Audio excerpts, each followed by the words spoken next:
বিরতির পর স্বাগত। নির্বাচনী যুদ্ধে এবার অবতীর্ণ প্রত্যেকটি রাজনৈতিক দল, পিছিয়ে নেই সিপিএম এর নেতৃত্বরা। ইতিমধ্যে ৭ রামনগর বিধানসভা কেন্দ্রের উপনির্বাচনের সিপিআই মনোনীত প্রার্থী রতন দাস তিনি আজ জনসংযোগে বেরিয়ে পড়েছেন। সাধারণ মানুষের সাথে কথা বলছেন, ভোট ভিক্ষে চাইছেন। যেহেতু হাতে গোনা আর মাত্র কয়েকটা দিন নির্বাচনের, তাই তারই আগে জনসংযোগে ব্যস্ত প্রার্থী রতন দাস। তিনি সাধারণ মানুষের কাছে যাচ্ছেন, বিষয়গুলি তুলে ধরছেন, প্রত্যেকটি ইস্যুকে হাতিয়ার করেই তিনি জনসংযোগে নেমেছেন বলে জানাচ্ছেন নেতৃত্বরা। আজকের এই জনসংযোগ কর্মসূচি থেকে কি বলছেন নেতৃত্বরা শোনাবো। তাদের সঙ্গে আমার পূর্ব পরিচয় আছে, আবার আসার সুযোগ হয়েছে। আমার পার্টি সিপিআইএম আমাকে প্রার্থী হিসেবে উপনির্বাচনে এখানে দাঁড় করিয়েছে মানুষের কাজ করার জন্য। আমাদের কমরেডদের সঙ্গে নিয়ে আজকেই প্রথম বেরিয়েছি এবং সাড়া পাচ্ছি, মানুষ এগিয়ে আসছেন। কারণ এই সরকারের উপরে, এখানে যে আছে বিজেপি সরকার, এই সরকারের উপরে মানুষের খুব সীমা নেই, অপরিসীম খুব। নানা কারণে সর্বক্ষেত্রে এই সরকার ব্যর্থ। একটা যেই সরকার কাজ করতে পারে না, ব্যর্থ, এই সরকারের একমাত্র হাতিয়ার থাকে মিথ্যাচার আর সন্ত্রাস, গণতন্ত্র নিধন। এগুলোতে মানুষ স্থিতিবিরক্ত, যার জন্য মানুষ বলছেন যে এই সরকারের অবসান মানুষ চেয়েছিলেন 23 সালেই, এই গত বছর। তাদের ভোট কমেছে, সিট কমেছে বিজেপির, এটা আমরা দেখেছি। আরো কমতো যদি মানুষ নির্ভয়ে ভোট দিতে পারতেন। বাধা বিপত্তি সৃষ্টি করা হয়েছে, এগুলো অভিজ্ঞতা মানুষের। এখানে একটা উপনির্বাচন হচ্ছে, এখন আমরা নেমেছি। আমরা জনগণের কাছে এই আবেদন জানাবো, আপনারা নির্ভয়ে এগিয়ে আসুন। গণতন্ত্র পুনরুদ্ধার করতে হবে, এই সংগ্রাম দীর্ঘমেয়াদী। লোকসভা নির্বাচন আছে সামনে, 18 লোকসভা।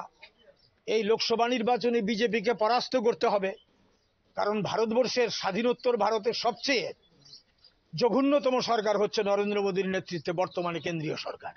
সংবিধান আক্রান্ত, গণতন্ত্র আক্রান্ত, দেশের অর্থনীতি বিপর্যস্ত, শুধু মিথ্যাচারের উপর আর কর্পোরেট এবং কমিউনাল যে নেক্সাস, তার উপর দাঁড়িয়ে আছে এই সরকার। এখানে ভীতির পরিবেশ সৃষ্টি করেছে কেন্দ্রীয় সরকার, রাজ্য সরকার। তারা ডাবল ইঞ্জিন বলছে।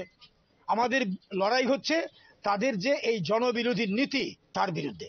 তাদের অর্থনৈতিক নীতি, জিনিসপত্রের দাম ভয়ানক, মানুষের আয় নেই, রুজি রোজগার নেই, বাজারে মন্দা, মানুষের হাতে টাকা নেই, এই হচ্ছে পরিস্থিতি।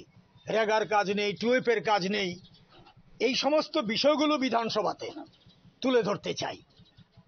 এখানে আমরা জয়ী হয়ে গেলে সরকার পরিবর্তন হবে না, এটা ঠিক, কিন্তু বিরোধী দল আমরা বিধানসভায়, আমরা এই প্রশ্নগুলো বিধানসভাতে তুলবো রামনগরে। আর রামনগরে যা কাজ, আমরা যখন ছিলাম সরকারে আমরা যা করেছি, তারপরে এই সরকার কোনো কাজ করেনি।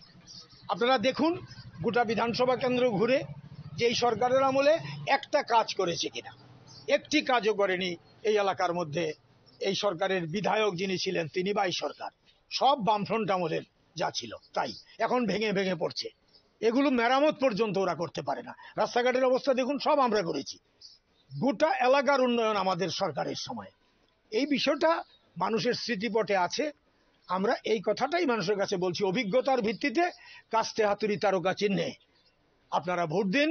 রামনগরে বামফ্রন্টের প্রার্থীকে জয়ী করুন।